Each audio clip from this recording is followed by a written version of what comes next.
دنیا بھر سے کچھ ایسی حالیہ ویڈیوز جنہیں دیکھ کر آپ کو آنکھوں پر یقین نہیں ہوگا کہ انسان اشرف المخلوقات جسے عقل کی بنیاد پر دنیا کی تمام مخلوقات پر فضیلت دی گئی ہے، جب وہ گرتا ہے تو کیسے جانوروں سے بھی بدتر حرکتیں کرنے لگتا ہے۔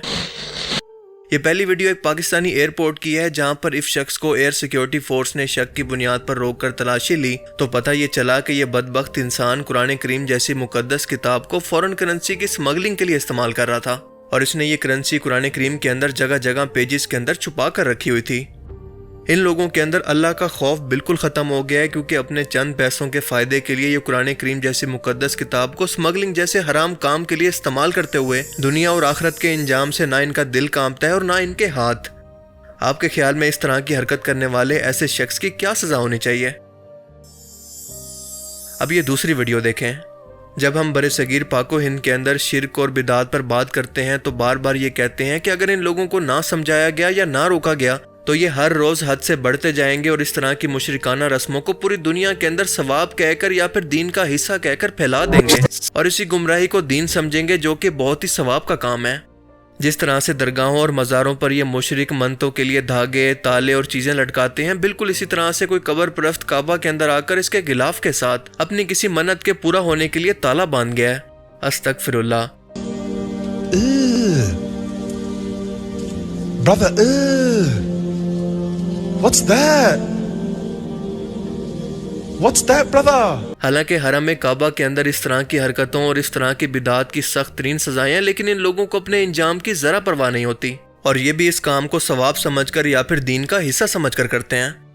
اس گمراہی کے ذمہ دار دراصل یہ جاہل مولوی ہی ہیں، جنہوں نے اپنے غوث پاک شیخ عبد القادر جیلانی اور رسول پاک صلی اللہ علیہ وآلہ وسلم کو ایک ہی مقام پر لا کر کھڑا کر دیا ہے، اور صرف یہی نہیں بلکہ ان کی کرامات میں تو ان کو اللہ سے بھی آگے بڑھا دیا ہے۔ جس طرح نبی پاک صلی اللہ علیہ وآلہ وسلم آپ کو اللہ پاک نے سب نبیوں سے زیادہ معجزے عطا فرمائے، فرمایا اسی طریق پر جو ولایت غوث آدم کو ملی ہے آپ کو سب ولیوں سے زیادہ کرامتیں عطا فرمائی گئی۔ اور پھر دوسرا نقطہ دیکھیے، آقا کریم صلی اللہ علیہ وسلم کا جو طریقے اقدس ہے وہ کیا ہے؟ میرے آقا کریم علیہ السلام جب آپ خطاب فرماتے تھے، جیسے پہلا بندہ سنتا تھا حضرت حافظ صاحب، ویسے آخری بندہ سنتا تھا، ایک ایک لفظ نکرا سمجھ آتا تھا۔ حضور غوث پاک کی بارگاہ اقدس میں 70 ہزار لوگ بیٹھتے تھے اور رجال الغیب الگ ہوتے تھے اور یا الگ ہوتے تھے، لیکن اس کے باوجود جیسے پہلا بندہ سنتا تھا ویسے آخری بندہ بھی سنا کرتا تھا۔ کیوں؟ حضور غوث پاک کی جو ولایت ہے یہ طریقے محمدی پر ہے۔ آپ کو یہ کمال عطا کی، آقا کریم علیہ السلام کے جسم پر پسینہ اقدس آئے تو خوشبوئیں ہوتی ہیں، وہی طریقہ غوث آدم کو عطا کیا گیا۔ آپ کے جسم اقدس پر بھی پسینہ آئے تو خوشبو آتی ہے۔ آقا کریم علیہ السلام کے جسم اقدس سے مکھی نہیں بیٹھتی، تو فرمایا جو میرے جد کریم کو اللہ نے فیض عطا کیا، کمال عطا کیا، اس کا پرتو جب مجھ پہ پڑا تو مکھی میرے جسم پر بھی نہیں بیٹھتی۔ یہ طریقے محمدی پر ہیں، حضور سیدی و سیدنا غوث اعظم رضی اللہ تعالیٰ۔ اچھا، یہ دو باتیں۔ اب تیسری بات سنیے، حضور غوث پاک کی شان بتانی ہے نا جی، تاکہ یہ قوم دیکھے تو صحیح میرے غوث کیا ہیں۔ ایسے تو نہیں فرماتے تیری سرکار میں لاتا ہے رضا ان کو شفیع، جو میرا غوث ہے اور لاڈلا بیٹا تیرا، تو ذرا دیکھو تو صحیح نا میرے غوث کی شان کیا ہے۔ جو 11ویں والے کو اپنا پیر مانتے ہیں نا، وہی آج کمنٹ میں لکھیں گے یا غوث المدد۔ ہماری لاج کس کے ہاتھ ہے بغداد والے کے، ہماری لاج کس کے ہاتھ ہے بغداد والے کے، مصیبت ڈال دینا کام کس کا، غوث اعظم کا۔ اب جس طرح سے ان جاہل لوگوں نے شیخ عبد القادر جیلانی کو رسول پاک کے برابر کھڑا کرنے کی کوشش کی ہے، بالکل اسی طرح سے اعلیٰ حضرت کو بھی یہی مقام دیا جا رہا ہے۔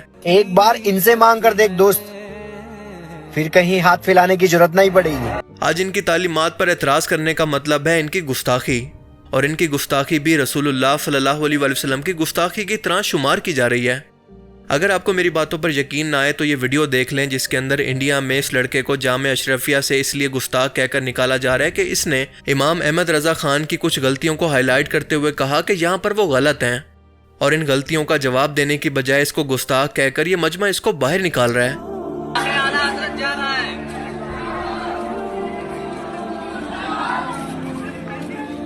آپ اندازہ لگانے کی کوشش کریں کہ یہ معاملہ کس قدر خطرناک ہے، کیونکہ یہ عقیدہ تو ہمارا رسول اللہ صلی اللہ علیہ وآلہ وسلم کے بارے میں ہے کہ وہ پیغمبر اور رسول ہیں اور غلطیوں سے پاک ہیں، لیکن ان لوگوں نے اپنے بزرگوں کو بھی بالکل وہی درجہ دے دیا ہے کہ وہ گناہوں سے بالکل پاک ہیں۔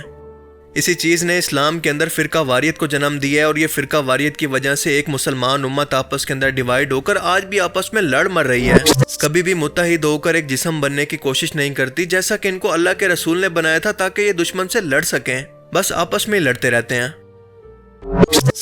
رسول اللہ صلی اللہ علیہ وسلم کے دور کے اندر مصور یعنی تصویر بنانے والے اور مجسمہ ساز بھی موجود تھے، لیکن اللہ کے رسول نے کبھی بھی اپنی کوئی تصویر یا مورتی نہیں بنوائی۔ آپ صلی اللہ علیہ وسلم نے فرمایا، جس کا مفہوم ہے کہ ان چیزوں سے ہی احتراماً بت پرستی اور شرک کا آغاز ہوتا ہے۔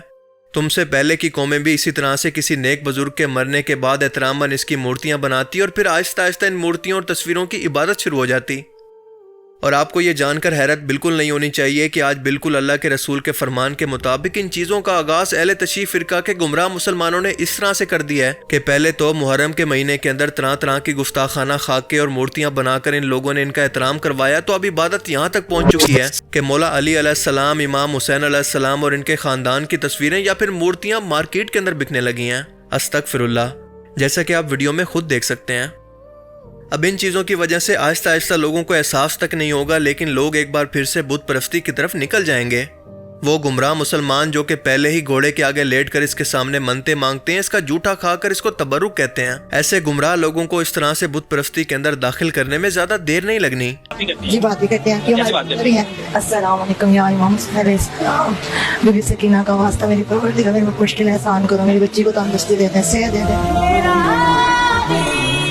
ਇਹਦੇ ਥੱਲੋਂ ਅਕੀਦੇ ਦੇ ਤੌਰ ਤੇ ਲੋਕੀ ਲੰਘਦੇ ਨੇ, ਉਹ ਕੀ ਹੁੰਦੀ ਹੈ, ਕੀ ਚੀਜ਼? ਸ਼ਫਾ ਵਗੈਰਾ ਸਾਡਾ ਤੇ ਕੀਤਾ ਕਿ ਸਾਡੇ ਬੱਚਾ ਕੋਈ ਬਿਮਾਰ ਹੋਵੇ, ਕੋਈ ਵੱਡਾ ਬਿਮਾਰ ਹੋਵੇ, ਅਸੀਂ ਉਹ ਥੱਲੇ ਲੰਘਾਉਂਦੇ ਹਾਂ اب ਮੌਲਾ یہ ਨੂੰ। سب کچھ بیچنے والے تو دراصل اپنی دکانداری چلا رہے ہیں، موقع کا فائدہ اٹھا کر دین کو بیچنے کی کوشش کر رہے ہیں، جن کو روکنا حکومت وقت کی ذمہ داری ہے، لیکن علماء کرام کی بھی ذمہ داری ہے کہ اس گمراہی کے خلاف اکٹھے ہو کر اس کی سخت الفاظ کے اندر مذمت کریں اور فتویٰ دیں کہ یہ لوگ شرک کو پرموٹ کر رہے ہیں، تبھی جا کر اس طرح کی گمراہیوں کا خاتمہ کسی طرح سے ممکن ہو سکتا ہے۔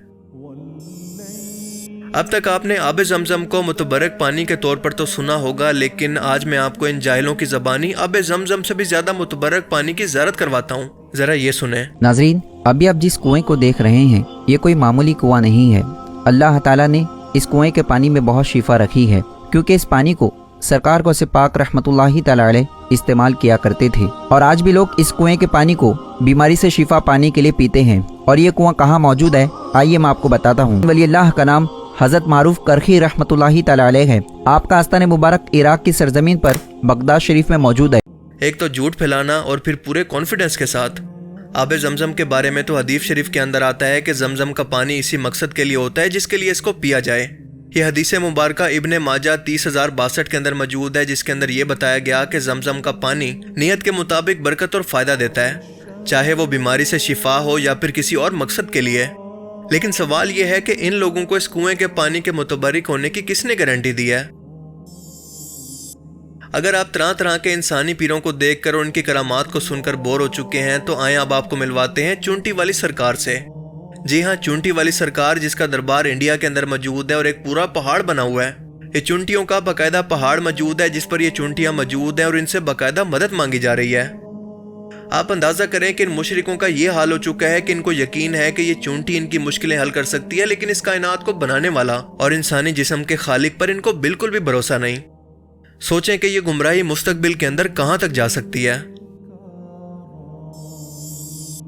اب ثاقب رضا مصطفی صاحب کی یہ سٹوری سنیں جس کے اندر وہ رسول اللہ صلی اللہ علیہ وسلم پر جھوٹ باندھ رہے ہیں، ارشد ندیم سے بھی لمبی پھینک رہے ہیں اور پورے کانفیڈنس کے ساتھ۔ 65 کی جنگ لگی ہے تو جو حضور کے روضہ کے آس پاس مجاورین تھے، خادم تھے، ان میں سے ایک خادم نے دیکھا کہ حضور روضہ انور سے باہر تشریف لا رہے ہیں اور جنگی لباس حضور نے پہنا ہوا ہے اور تلوار حمائل کی ہوئی ہے اور حضور کے ساتھ اصحاب ہیں۔ تو میں نے کہا میرے ماں باپ آپ پہ قربان ہو، اس وقت اس حالت میں آپ کہاں جا رہے ہیں؟ تو حضور نے ارشاد فرمایا ہندوستان نے پاکستان پہ حملہ کر دیا، میں مدد کے لیے جا رہا ہوں۔ اب پتہ نہیں اس خادم کو یہ خواب 1971 کے اندر کیوں نہیں آیا۔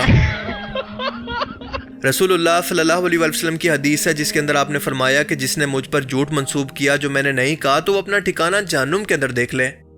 اللہ تعالیٰ ثاقب رضا مصطفی صاحب کی اصلاح فرمائے اور ان کو توبہ کی توفیق دے۔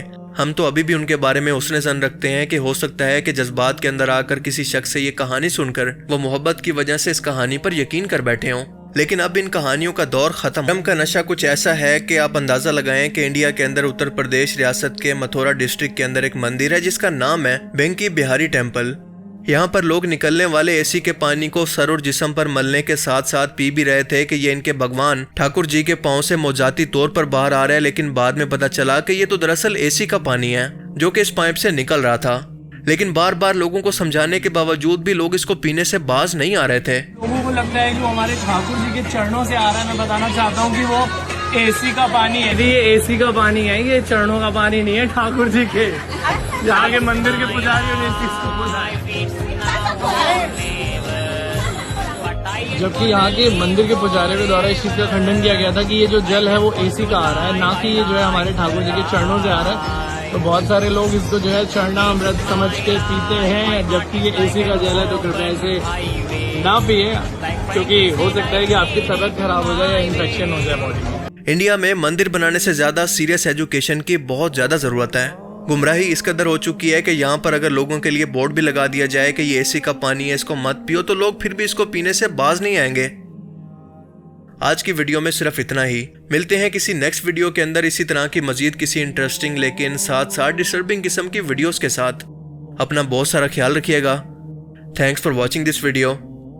اللہ حافظ. کرے غیر گربت کی پوجا تو کافر، جو ٹھہرائے بیٹا خدا کا تو کافر، جھکے آگ پر بہرے سجدہ تو کافر، ستاروں میں مانے کرشمہ تو کافر، مگر مومنوں پہ کشادہ ہے راہیں، پرستش کریں شوق سے جس کی چاہیں، نبی کو جو چاہیں خدا کر دکھائیں، اماموں کا رتبہ نبی سے بڑھائیں، شہیدوں پہ جا جا کے مانگیں دعائیں، مزاروں پہ دن رات منتیں چڑھائیں. نہ توحید میں کچھ خلل اس سے آئے، نہ اسلام بگڑے نہ ایمان جائے.